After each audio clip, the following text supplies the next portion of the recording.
Hello everyone and welcome to this week's episode of Lead Her podcast. If you are watching on YouTube, you will see I am sat in my gym mirror right now. I have literally just got back a run and I really wanted to kind of share you of this big win I have had from today, because I know many of our Lead Her members do this, I know I do this, and it's something that I really want to help shake out of you so that you can win this week.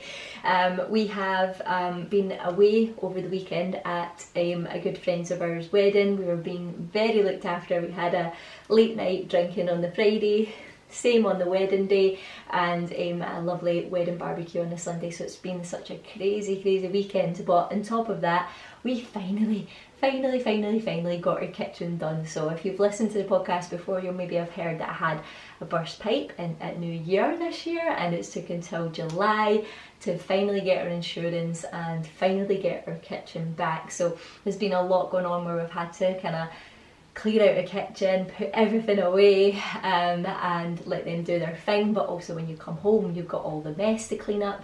To be fair to us, the guys were amazing and the place was really clean, but we had to clean out the cupboards, put everything back where we wanted to have it. I didn't want to rush that, you know, it's a big decision. You've got this new kitchen that you've picked personally for you, and to decide where you want to put everything.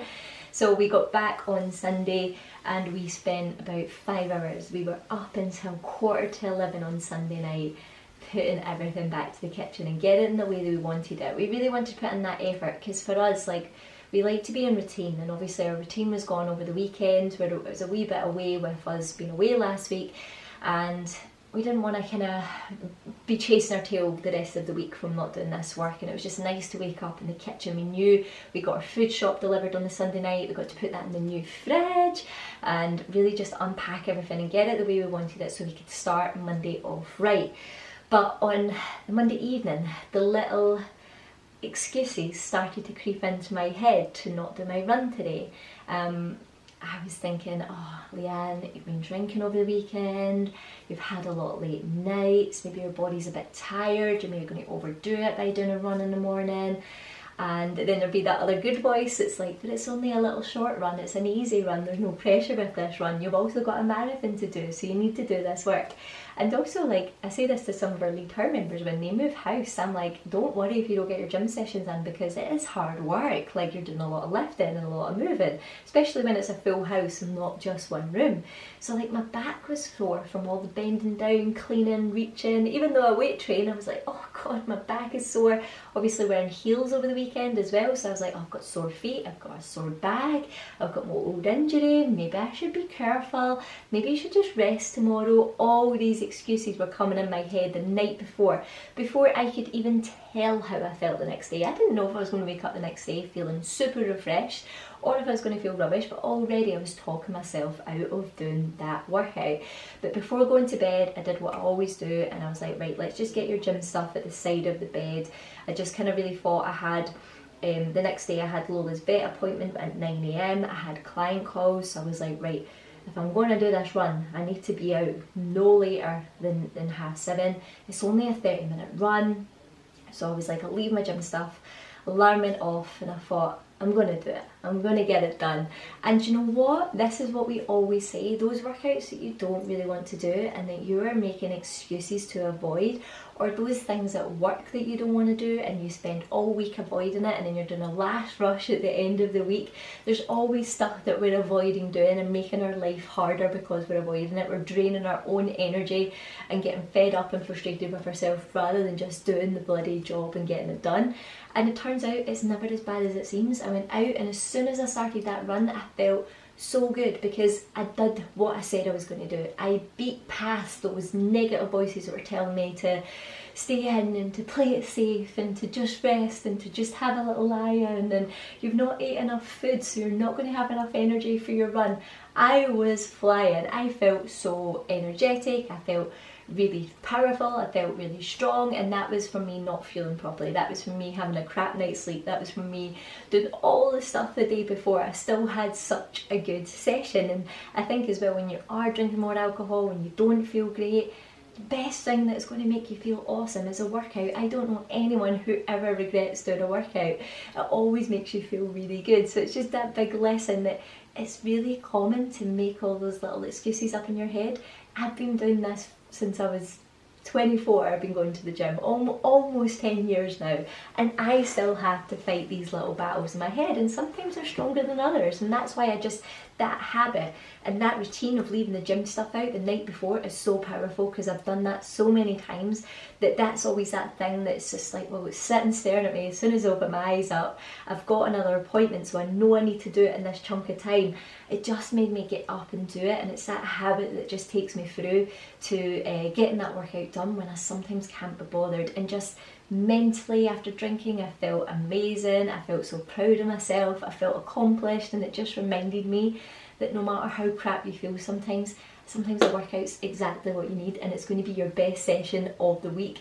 A lot of our Lead Her members say that when they've had a bit of a crappy day and they've not wanted to work out, or they've got their period and they're feeling exhausted and they're feeling tired and they're feeling bloated, and they end up going to the gym and they feel super strong, or they just come away from the gym going, I'm glad I did it, and they've got a good sweat on, rather than sometimes lying in would make me feel so much more worse physically and mentally. I'd probably feel even stiffer.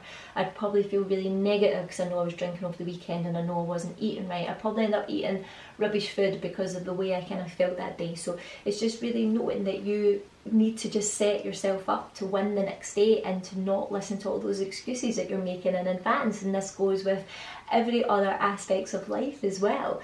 And this is something that I find not just helps me, like with leaving that gym kit there.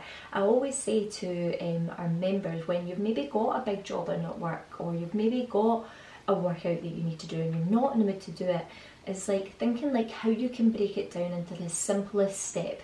My mum always says to me, like, putting your trainers on is sometimes the hardest part of doing the workout, and you're avoiding it, and you're scrolling on Instagram, you're wasting time on TikTok, you're messaging people on WhatsApp, you're doing stupid things around the house that don't actually need to be done, you're answering some emails that don't really matter, rather than just tackling the big job first. So it's almost like, how can you just start with that hobby? How can you just start with that gym? So what I say to some of our Lead Her members when it is training related, it's like, just go in and do your warm-up. So they've got a warm-up that's on their programme, and it just takes a couple of minutes, and it's just like, go in and do your warm-up.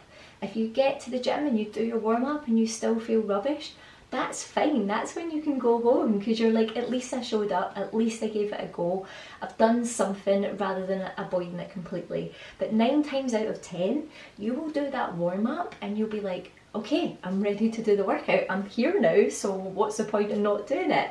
And you will do that workout, and you will come away being so proud of yourself because you did what you said you were going to do.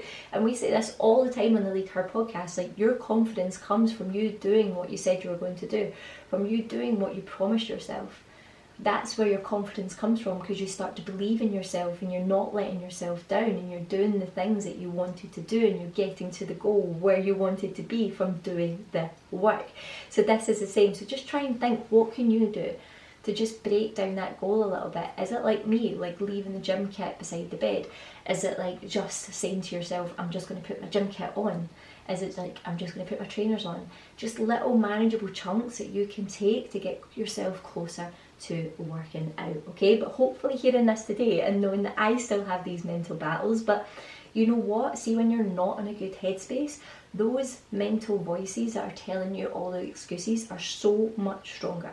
See, when you're in a role and you're doing the work and you're exercising and you feel all the benefits of it, it's so much easier to ignore the negative voices, because you've had so many positive experiences of, for me, like when I don't really want to do it, I'm like, I know I'm going to feel good after it though.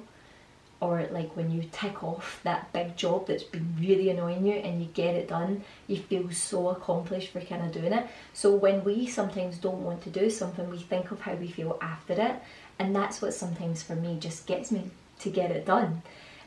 But when you're not used to that feeling of after the workout and after that positive task that you've done, it's really easy to just listen to all the negative voices that keep holding you back, and they prove to you that you cannot do the work. They prove to you that you're not going to get to where you want to be, and that you're failing, you know, and that keeps holding you back. So we need to somehow start listening to that positive voice again, and ignoring those negative voices, and knowing sometimes to get to where you want to be, you do just need to kind of take it step by step and do a little thing at a time to get yourself into the gym or to get yourself writing that book. Or like sometimes for me, if I'm writing a social media post and I'm like, I don't know what to write, I'll sit and scroll on social media, I'll mess around on ASOS, I'll do stuff that I don't need to be doing. Sometimes I say to myself, nope, put all those distractions away and just start typing my name, start typing what I've done that day, and before you know it, I'm typing away for ages and time's passed and I've got all these 5 posts written just from me going, right, I'm just going to start typing something and start typing somewhere. So even if you're studying just now or you have got that big job, just start it, even if it's not perfect, because sometimes that's what's putting us off as well, because we think it has to be perfect on draft 1. Just start typing, just start working, and knowing that you can go back and adapt it and change it. But if you don't start anywhere, the job's further away from getting done. Okay, so this is your call of action today, is I want you to be like me on this Monday morning. Don't listen to those negative excuses. Just get up, get out, get it done, because I know you're going to feel so proud of yourself and you're going to be endorphins like me right now doing this podcast and feeling like you can take on so many more challenges when you've overcome that little mental block. Okay, let me know how you get on. Let me know what you managed to tick off this week. I cannot wait to hear from you. Have a cracking week and I'll speak to you all soon.